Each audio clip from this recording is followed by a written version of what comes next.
Hello and welcome to JK study circle. तो दोस्तों continue करेंगे हम 30 days crash course for JK SSB exams के लिए, जिसमें आपका वीएलडब्ल्यू है, एफडब्ल्यू है, जूनियर असिस्टेंट है, फॉरेस्टर है एंड अपकमिंग एग्जाम्स है। तो इन सब एग्जाम्स के लिए आपके यहाँ पे 30 डेज क्रैश कोर्स लेकर आ चुका हूँ।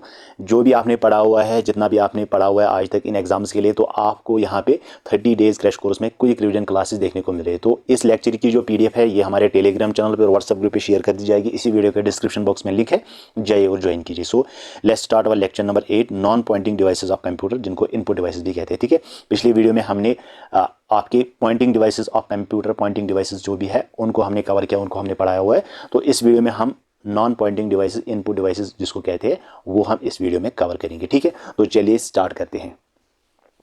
नॉन पॉइंटिंग इनपुट डिवाइसेस में कौन कौन से आते हैं? आपका बार कोड रीडर आता है, ऑप्टिकल मार्क रिकग्निशन यानी कि OMR, OCR, उसके साथ यहाँ पे magnetic ink character recognition MICR जिसको बोलते हैं, QR कोड जो आपके मोबाइल फ़ोन में जो स्कैनर्स होते हैं, और रिमोट कंट्रोल या क्लिकर, ये हम इस वीडियो में पढ़ाएंगे आपको non pointing input device of a computer. ठीक है, तो नॉन पॉइंटिंग डिवाइसेस कौन सी डिवाइसेस होती है? नॉन पॉइंटिंग डिवाइसेस वो डिवाइसेस होती है जिनसे आप इनपुट कर सकते हैं, लेकिन ये नॉन पॉइंटिंग है, इससे आप टच नहीं कर सकते, किसी भी जगह क्लिक नहीं कर सकते हैं। आपको यहाँ से बटन दबाना है, इनपुट लगाना है, तभी वहाँ कंप्यूटर में, मॉनिटर में, डिस्प्ले में शो हो जाएगा। ठीक है, ऐसा नहीं है कि पॉइंटिंग डिवाइसेस से आप कहीं भी स्क्रीन पर क्लिक कर सकते हैं, वो सिर्फ आप पॉइंटिंग डिवाइसेस से इनपुट कर सकते हैं। किसी भी जगह टच स्क्रीन कर सकते हैं, टच पर स्क्रीन कर सकते हैं, डिस्प्ले पर स्क्रीन कर सकते हैं। नॉन पॉइंटिंग डिवाइसेस में आपको जो है यहाँ से बटन दबाना होता है, यहाँ से आपको इनपुट देना होता है, तभी वहाँ डिस्प्ले में आपका शो हो जाएगा। ठीक है, that is called non input devices of A input devices of a computer. ठीक है, सबसे पहला जो नॉन पॉइंटिंग इनपुट डिवाइस है वो है आपका बार कोड। ठीक है, बार कोड, या इसको हम बार कोड स्कैनर भी कहते हैं। ठीक है, ये क्या होता है?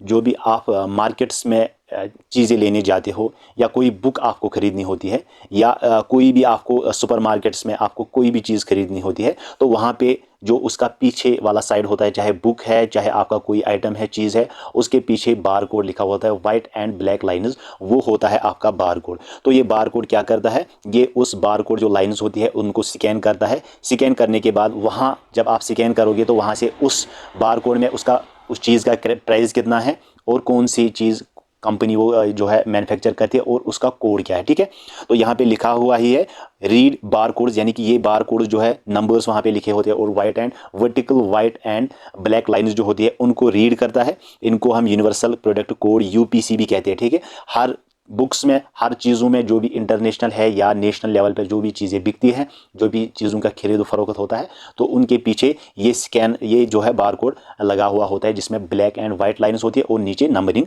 दी हुई होती है। ठीक है, वर्टिकल जेब्रा स्ट्रिप मार्क्स वहाँ पे होती है, ब्लैक एंड वाइट, यहाँ पे भी आप देख सकते हो, और नीचे वहाँ पे कोड लिखा हुआ है। तो जो इंडिया का कोड है, यूनिवर्सल कोड, वो है बार कोड, वो है 890। फर्स्ट 3 लेटर्स जो होती है किसी भी बार कोड में, वो 890 है। अगर 890 होगा तो आप वहाँ पे समझ लेना कि ये इंडिया की मैन्युफैक्चरिंग हुई है, यानी कि ये इंडिया में चीज़ जो है बनाया गया है। ठीक है, अब ये कहाँ कहाँ पे यूज़ होती है? सुपरमार्केट्स में जो बुक्स होती है, जो भी आपके चीज़ें वगैरह होती है, उनके पीछे ये आपने बहुत बार होगा ये लाइन्स एंड ये कोड लिखा हुआ होता है। ठीक है, that is called bar code reader और बार कोड स्कैनर। ठीक है, चलिए, ठीक है, यहाँ तक समझ आया? ओके। उसके बाद है आपका 10 नंबर पर ऑप्टिकल मार्क रिकग्निशन, जिसको OMR भी कहते हैं, या ऑप्टिकल मार्क रीडर उसको भी कहा जाता है। OMR also called mark sensing, इसको मार्क सेंसिंग भी कहा जाता है।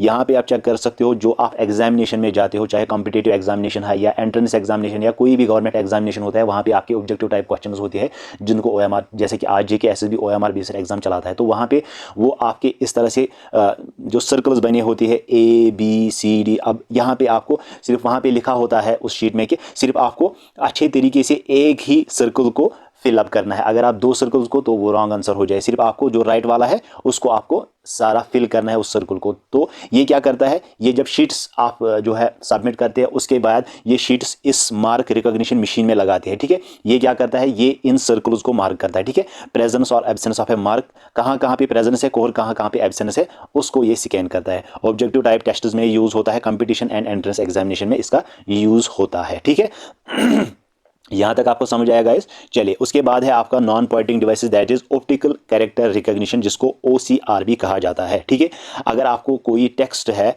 उसको आपको इमेज भी आपके पास बुक है, मान लो आपके पास बुक है, वहाँ पे टेक्स्ट लिखा हुआ है, अब आपको उसको जो है उसको स्कैन करना है। स्कैन कैसे करते हैं, वो ऑप्टिकल स्कैनर लगा होता है इस पेन में, जो ये ऐसा पेन है इसको कहते हैं ऑप्टिकल कैरेक्टर रिकॉग्निशन। ये पेन जैसा होता है, ये जो आपका टेक्स्ट लिखा हुआ होता है उसको रीड करता है, रीडिंग टेक्स्ट, और उस इमेज को टेक्स्ट में चेंज करता है, ठीक है। इसको इंटेलिजेंट कैरेक्टर रिकॉग्निशन भी बोला जाता है, और ये टेक्स्ट स्पीच ट्रांसलेशन भी करता है। और उसके बाद जो टेक्स्ट हुआ, जैसे कि यहाँ पे टेक्स्ट लिखा हुआ होता है, ठीक है, इस तरह से, तो जो भी वहाँ पे टेक्स्ट लिखा हुआ होगा, आप उस पर जो ये ऑप्टिकल कैरेक्टर रिकॉग्निशन पेन चलाओगे तो वो ट्रांसलेट करेगा, ठीक है, वो ट्रांसलेट करेगा, वो टेक्स्ट को स्पीच करेगा वो, ठीक है। इसीलिए इसको कहा जाता है टेक्स्ट टू स्पीच और ट्रांसलेट। ये आर्टिफिशियल इंटेलिजेंस में यूज़ होता है, टेलीफोन बिल्स में यूज़ होता है, और जो इलेक्ट्रिसिटी बिल्स है वहाँ पे भी इसका यूज़ किया जाता है, ठीक है।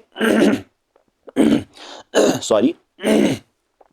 उसके बाद है आपका नंबर 12 पे मैग्नेटिक इंक कैरेक्टर रिकॉग्निशन, जिसको MICR भी बोला जाता है, ठीक है। जो भी आपके चेक्स वगैरह होते हैं वहाँ पे जो नीचे जो नंबरिंग लगी हुई होती है मुख्तलिफ तरह से, XX फिर 3 होगा लिखा होगा, फिर 3 दूसरे लाइन में लिखा होगा, फिर तीसरे लाइन में भी 3 लिखा होगा, तो ये एक कन्फ्यूजन वहाँ पे क्रिएट करता है। लुक ऐसे तरीके से होता है, ये इसको जो है रिकॉग्नाइज करता है printing using magnetic ink. Magnetic ink के जरिए इसको वो रिकॉग्नाइज करता है। MICR direct entry method used in banks, ठीक है। ये डायरेक्ट एंट्री मेथड हम बैंक्स में यूज करते हैं, क्योंकि चेक्स तो बैंक्स में ही चलती है, आपको पता ही है।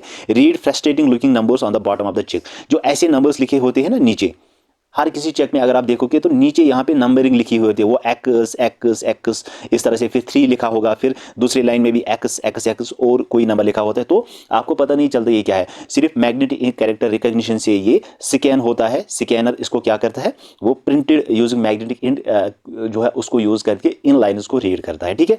अब ये कहाँ कहाँ पे यूज होता है, डेबिट कार्ड्स में, क्रेडिट कार्ड्स में, ID कार्ड्स में, चेक्स में ये यूज होता है, ठीक है।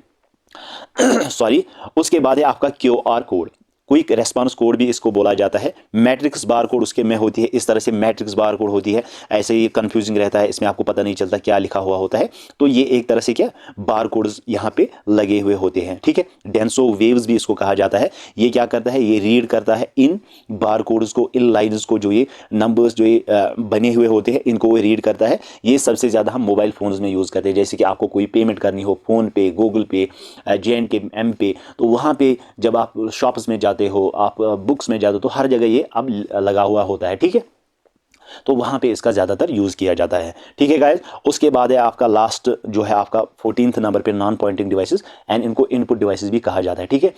रिमोट कंट्रोल और क्लिकर। रिमोट कंट्रोल क्या करता है, आपके पास रिमोट है, घर में टीवी है, आप रिमोट से बटन दबाते हैं, बटन आपने इनपुट किया, वहाँ पे टीवी में आपका डिस्प्ले में स्क्रीन पर शो हो गया। जैसे आपको गाना सुनना है, मूवी देखनी है, या कोई ड्रामा सीरियल देखना है, तो आप यहाँ से क्लिक करते हो, वहाँ से टीवी में आपका वो आउटपुट रिएक्शन निकलती है। एक्शन आप करते हो रिमोट से, रिएक्शन टीवी पे दिखाई देती है, स्क्रीन पे दिखाई देती है। कंट्रोल मशीन शॉर्ट डिस्टेंसेस में यूज़ होता है, इसको हम लॉन्ग डिस्टेंस में यूज़ नहीं कर सकते कि आप कहीं और पे बैठे हैं, वहाँ से आप क्लिक करोगे रिमोट से तो घर में टीवी ऑन हो जाएगा, ऐसा बिल्कुल भी नहीं। इनकी शॉर्ट डिस्टेंस होती है।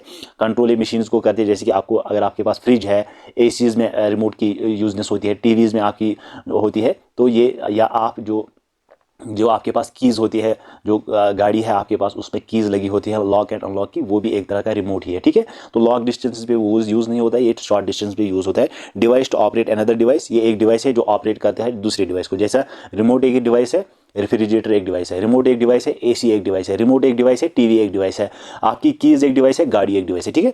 तो device to operate another device, ये एक डिवाइस है जो ऑपरेट दूसरे डिवाइस को करता है, ठीक है। TVs में, DVDs में, लैपटॉप्स में, ACs में ये यूज़ होता है। निकोला टेस्ला ने इसको पहली बार इन्वेंट किया था, ठीक है गाइस।